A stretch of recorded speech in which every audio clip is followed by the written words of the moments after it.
गणेश चतुर्थी उत्सव की तैयारियां धूमधाम से चल रही थी। हर साल की तरह बप्पा के जन्म दिवस को धूमधाम से मनाया जा रहा था। ढोल नगाड़े भजन कीर्तन के बीच गणेशा के स्वागत की तैयारियां हो रही थी। भगवान गणेश कैलाश पर्वत से सारा नजारा देख रहे थे।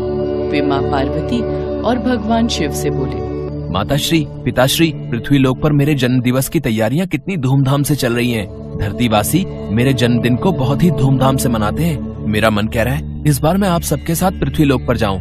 ये तो बहुत अच्छा विचार है पुत्र गणेश। भगवान गणेश धरती लोक पर जाने के लिए बहुत ही सुंदर हीरे जवाहरात से सजी हुई पोशाक पहन लेते हैं। उसके बाद भगवान शिव, माँ पार्वती और कार्तिकेय तीनों गणेश जी के साथ उनका जन्मदिन मनाने पृथ्वी लोक पर पहुंचते हैं। धरती लोक का नजारा देखकर गणेश जी बहुत खुश थे। सब जगह गणपति बप्पा मोरया नाम से गणेश जी के नाम का भजन कीर्तन हो रहा था।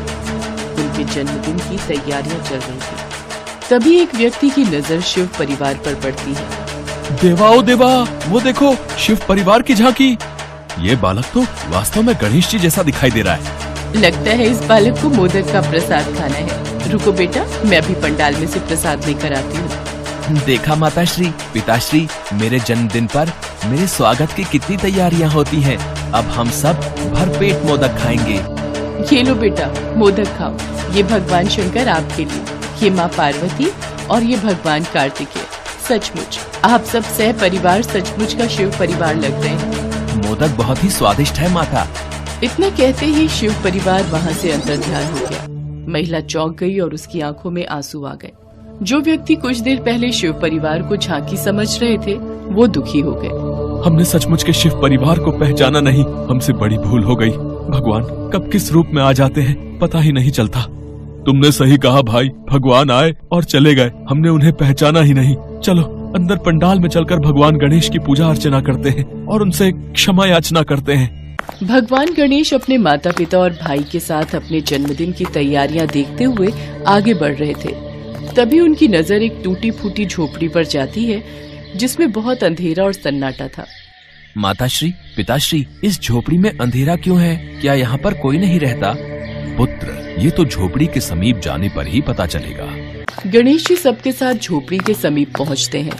झोपड़ी में एक गरीब परिवार रहता था जिसमें बीमार बूढ़ी माँ, पति पत्नी और 2 बच्चे थे जो भूख से बिलख रहे थे।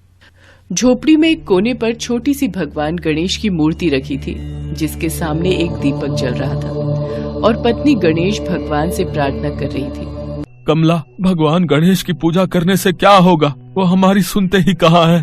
कितने दिनों से कोई काम नहीं मिला। माँ की दवाई लानी है, घर में खाने को कुछ भी नहीं है। मैं सचमुच बहुत लाचार हो गया हूँ।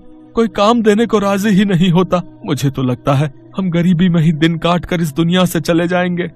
ऐसा न कहो जी। गणेश चतुर्थी के पावन अवसर पर भगवान गणेश की पूजा अर्चना से हमारे सारे दुख दूर हो जाएंगे। गणेशा, आपके जन्म दिवस पर मैं आपको बस खिचड़ी ही भोग लगा रही हूँ। घर में खाने को कुछ भी नहीं है, बस यही थोड़े से चावल और दाल रखी थी। ये भोग स्वीकार करो प्रभु। भगवान गणेश ये सब देख रहे थे।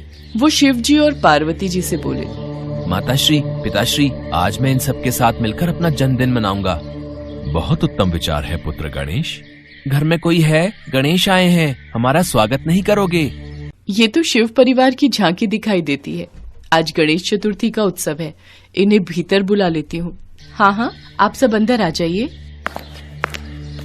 मुझे तो अपना जन्मदिन मनाना है, केक काटना है, पूरी पकवान, मोदक, मिठाइयाँ भी खानी है। इसलिए तो मैं सह परिवार आप सबके साथ अपना जन्मदिन मनाने आया हूँ। पर मेरे घर पर तो खिचड़ी के सिवा खाने को कुछ भी नहीं है और आज आप मेरे घर भगवान रूप में आए हैं। मैं आपकी इच्छा कैसे पूरी करूंगी?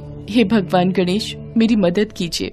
अब गणेश को याद किया है तो मुझे कुछ करना ही होगा। खिचड़ी को 5 भागों में बांट दो। कमला को कुछ भी समझ नहीं आ रहा था कि ये सब क्या हो रहा है। वो तो शिव परिवार को एक झांकी का रूप समझ रही थी। कमला ने खिचड़ी को 5 भागों में बांट दिया। भगवान गणेश ने खिचड़ी का पहला भाग बहुत ही स्वादिष्ट और सुंदर केक में बदल दिया। दूसरा भाग मोदक मिष्ठान में बदल गया। तीसरा भाग पूरी पकवान में बदल गया। चौथा भाग सुंदर वस्त्रों में बदल गया और 5वां भाग हीरे जवाहरात मोती और आभूषणों में बदल गया। कमला और उसका परिवार ये सब चमत्कार देखकर दंग रह गया। सबने भगवान को अपने समक्ष देखकर हाथ जोड़ लिए। साक्षात शिव परिवार के दर्शन पाकर मेरा और मेरे परिवार का जीवन सफल हो गया प्रभु।